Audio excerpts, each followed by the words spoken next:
Day 22 and day 23 of Doomsday cult mom Lori Vallow's trial. First on the stand today was Taylor Ballard, who was Chad's health insurance broker. Basically, they said that Chad had tried to apply for Medicaid for himself and his children. Soon after, he tried to apply for Lori as well when she was in jail and claimed that Lori had no children.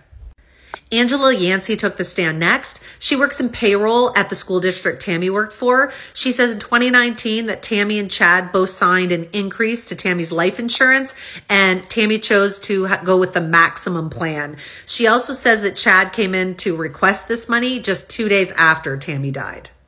Detective Colin Nesbitt was up next. He had actually served papers to Lori when she was still in Hawaii. She was at the pool with Chad. The next day, they served the search warrant and they were in their vehicles. He says that she had Tylee's credit card on her at the time and a lot of birth certificates, legal documents and papers and things. Officer Ryan Pyler was on the stand next. He had gone to Brandon's attempted shooting. He said that they checked tons of footage, including ring cameras, and they found out that the Jeep had actually been idling out front of Brandon's home for about an hour and a half that day. He also found out that if Brandon had have died, Melanie would have received $200,000 in life insurance. Day 23 actually ended at noon, and the only person they had on the stand that day was FBI agent Doug Hart. He said his main job in this case was going through the 2 iCloud accounts that Lori had, but he also did help exhume both JJ and Tylee's bodies. Agent Hart says that there were lots of text message exchanges that actually talked about the deaths of these people.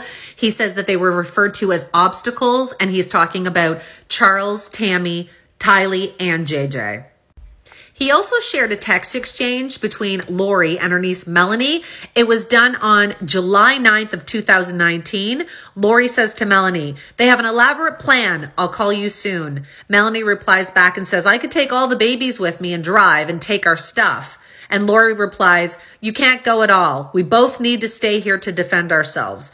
And then Lori also adds, "It's coming to a head. This week will change everything." Charles, unfortunately, was killed 2 days later on July 11th. I'm going to do day 24 next. Hit follow for more.